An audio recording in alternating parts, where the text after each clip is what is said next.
अस्सलाम वालेकुम स्टूडेंट्स, मैं Veera Altaf. Hope you all are doing well. मैं आप लोगों को पास्ट परफेक्ट पढ़ा चुकी हूँ, पास्ट का प्रेजेंट की सारे पढ़ा चुकी हूँ और पास्ट परफेक्ट पढ़ा दिया था मैंने। आज मैं आप लोगों के लिए पास्ट परफेक्ट कंटिन्यूअस लेकर आई हूँ।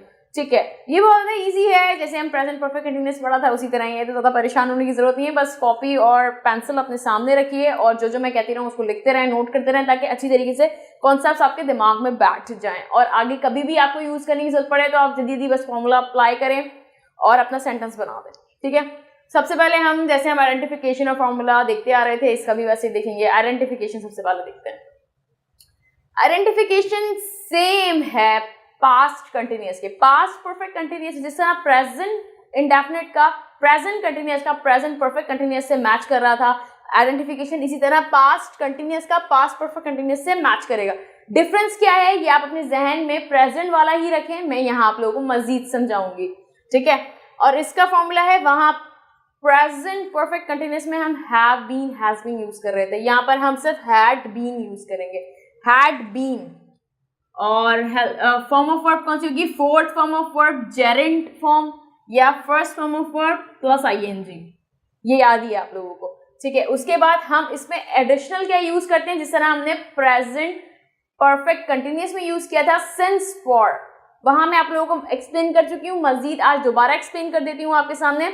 सिंस और फॉर ये कैसे यूज होता है, कहाँ कहाँ यूज होता है, कब कब यूज होता है, ये मैं आप लोगों को एक्सप्लेन करूंगी। ठीक है, तो पहले ये समझ लें कि इसमें एडिशनल ये होता है, जैसे प्रेजेंट परफेक्ट कंटिन्यूअस में होता है, यहाँ पे हेल्पिंग वर्ब हैड बीन होता है और ये है first form plus I N gerund form. ठीक है, तो अब मैं सेंटेंस मीनिंग की तरफ जाती हूँ। ये मैं आप लोगों को पहले बता चुकी हूँ कि हैड नॉट बीन होता है, पहले भी बता चुकी हूँ, अब दोबारा बता रही हूँ। Had not been, had not been, had been not नहीं, हैड नॉट बीन। और अगर ऐसे होगा तो had subject been, had he been, had she been, इस तरह भी यूज कर, इस तरह ही यूज करेंगे हम। ठीक है, तो ये सारी चीजें हैं। अब मैं सेंटेंस की तरफ बढ़ती हूँ, तो एक और चीज जो मैं पहले भी बता चुकी हूँ, I am telling you again, हम प्रेजेंट पास्ट परफेक्ट कंटिन्यूअस हो गया या प्रेजेंट परफेक्ट कंटिन्यूअस हो गया, उसमें सेंटेंस जो बनते हैं हम उसमें टाइम लाजमी मेंशन करते हैं, लाजमी। अगर मैं प्रेजेंट कंटिन्यूअस से पास्ट कंटिन्यूअस पे जाऊं तो आइडेंटिफिकेशन तो यही होती है, ऐसी ही होती है, पर उसमें टाइम मेंशन नहीं होता। टाइम क्या, मैं सुबह से, 2 दिन से, 1 साल से, 2 साल से, 4 दिन से, वेडनेसडे से, 2016 से, इस तरह की चीजें नॉर्मल प्रेजेंट कंटिन्यूअस या पास्ट कंटिन्यूअस में नहीं होती, पर present perfect continuous past perfect continuous में लाजमी होती है। इसीलिए यही डिफरेंस है दोनों में। ठीक है, जो मैं आगे एक्सप्लेन करने जा रही हूँ। पहला सेंटेंस में बना लेते हैं अपने जहन में, चलो। मैं 2 साल से यहां पढ़ा रही थी, मैं 2 साल से यहां पढ़ा रही थी। अब मैं इसको बनाना शुरू करती हूं। I had been teaching over here या here, जो यूज करना चाहें आप। I had been teaching here 2 साल से, 2 साल से। अब टाइम आ गया है ये यूज करने का, सिंस या फॉर। पहले बता चुकी हूं, I am telling you again कि सिंस कहाँ यूज होता है और फॉर कहाँ यूज होता है। जब भी किसी चीज का स्टार्टिंग पॉइंट हमारे सामने होगा तो वहां पे हम सिंस यूज करेंगे, जैसे 2016 वेडनेसडे। ठीक है, और कोई भी ईयर का नाम, किसी भी दिन का, जो भी हमें स्टार्टिंग पॉइंट हमें पता हो कि ये टाइम वहां से शुरू हुआ है। ठीक है, और फॉर कहाँ यूज होता है, जहां पे हमें ड्यूरेशन पता हो कितना टाइम लगा है। हमें ये नहीं पता कि इसका स्टार्टिंग पॉइंट क्या है, हमें नहीं पता, पर हमें ये पता है कि इतना अरसा गुजरा है यहाँ पर। जैसे 2 साल, मुझे नहीं पता 2 साल कौन से।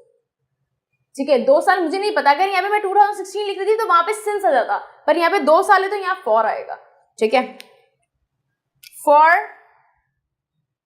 2 years I had been teaching over here या here for 2 years। ठीक है, अब अगर मैं सिंस का बनाना चाहूं तो मैं इसकी जगह अगर मैं 2016 लिख देती हूँ, इन केस अगर मैं यहाँ पर 2016 लिख दूं, 2 साल की जगह मैं 2016 लिख दूं, तब मैं यहाँ सिंस यूज करना शुरू कर दूंगी, क्योंकि अब मुझे इसका स्टार्टिंग पॉइंट पता चल गया है। जब मैंने 2 साल लिखा हुआ था तब मुझे उसका स्टार्टिंग पॉइंट नहीं पता था कि कहाँ से स्टार्ट हो रहा है ये, तो मैंने यहाँ पे फॉर यूज किया। अगर मैं इसकी जगह 2016 लिख दूं तो मैं फिर यूज करूंगी I had been teaching here since 2016। Addition में मैं लिख रही हूँ सिंस 2016। समझ में आ गया होगा आप लोगों को। इस तरह सिंस या फॉर यूज करना है। अब मैं इसका नेगेटिव भी बना देती हूँ, इंट्रोगेटिव भी, ताकि आप लोगों को और ज्यादा आसानी हो। मैं इसके नेगेटिव में क्या बनाना चाहूंगी कि थी, मैं 2 साल से यहाँ काम नहीं कर रही हूँ, ठीक है। I had not been working, वहां पर टीचिंग था तो टीचिंग कर दिया, यहाँ वर्किंग है तो वर्किंग कर दिया काम का। I had not been working over here for 2 years. For 2 years, यहाँ 2 साल है, मुझे नहीं पता कि कहाँ इसका स्टार्टिंग पॉइंट क्या है, इसलिए मैंने फॉर यूज कर दिया। अगर मैं यहाँ पे लिख देती 2020 तो मुझे पता होता, 2018 मुझे पता होता, ठीक है। अब है इंट्रोगेटिव, थोड़ा सा डिफरेंट बनाते हैं, ठीक है।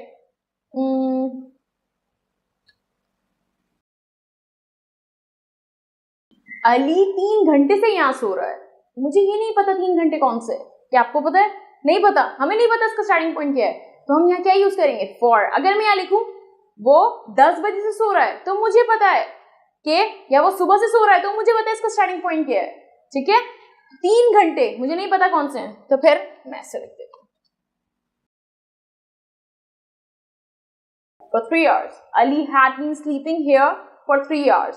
ठीक है, तो मैं इसको रिपीट कर देती हूँ। होपफुली आप लोगों को बहुत अच्छी तरीके से समझ में आया होगा कि इसकी आइडेंटिफिकेशन पास्ट कंटिन्यूअस से मैच करती है, पर यहाँ पे डिफरेंस होता है कि इसके सेंटेंस में टाइम जरूर मेंशन होता है, जरूर हम उसमें मेंशन करेंगे कितना टाइम, कितने साल या कितने दिन, ठीक है।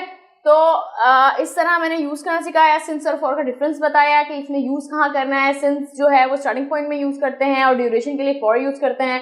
होपफुली आप लोगों को बहुत अच्छी तरह समझ में आया होगा। इसके मजीद सेंटेंस बनाया और उसको खुद ही उस पर फॉर्मूला अप्लाई करके इसको 10 to 15 अगर आप एक दिन में बनाएंगे तो आप लोगों को अच्छी तरह समझ में आएगा और फिर फ्लुएंट बोलने में आसानी हो जाएगी कि हम तेजी से बोल सकेंगे। हमारे फॉर्मूला सारे कॉन्सेप्ट हमारे जहन में होंगे, हम प्रैक्टिस में होंगे, तो हम आसानी से इजीली बहुत जल्दी बोल सकते हैं।